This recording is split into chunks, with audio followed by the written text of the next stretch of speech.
ఇక్కడ చూడండి కార్తిక ఎక్కడుందో. కార్తిక ఆటోలో గూట్లోకి వెళ్ళిపోయిందనమాట.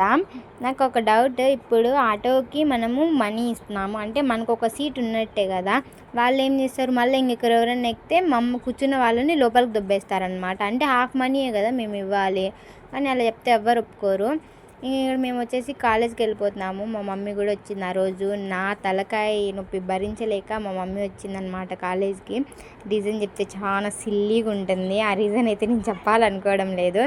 ఇంకా మా మమ్మీ ఆడికి వచ్చినా కూడా అస్సలు గొమ్మగానే ఉండదు. చిన్న పిల్లల మాదిరి బిహేవ్ చేస్తారు. అక్కడ చూడండి పేపర్ పువ్వులు అంటాం కదా, అవి కనిపించినాయి అనేసి అవి కోసుకునేసింది మా అమ్మ. ఇన్ని కలర్లు ఉన్నాయి అన్ని కలర్లు ఉన్నాయంటా ఉంది. ఎక్కడికి వచ్చినా కూడా ఈ మమ్మీలు ఇదే పని చేస్తారు. ఇంకా నేను ఇక్కడ వీడియో తీస్తా ఉంటే నువ్వు వద్దులే నేను తీస్తా అని చెప్పి అంటా ఉంది, మా సార్ వాళ్ళు ఎవరన్నా చూస్తారనేసి. ఇంకా అలా మేము క్లాస్లోకి వెళ్ళిపోయినాం. మా మమ్మీ వచ్చిన పని కూడా చూసుకొని వచ్చేసింది అనమాట. ఇంకా మా ఫ్రెండ్స్ పిలిచి మరీ మాట్లాడినారు, అందుకనేసి మా మమ్మీ హ్యాపీగా వాళ్ళతో మాట్లాడుతూ ఉందన్నమాట. ఈ వీడియోకి నెక్స్ట్ వీడియోలో కలుద్దాం. బాయ్.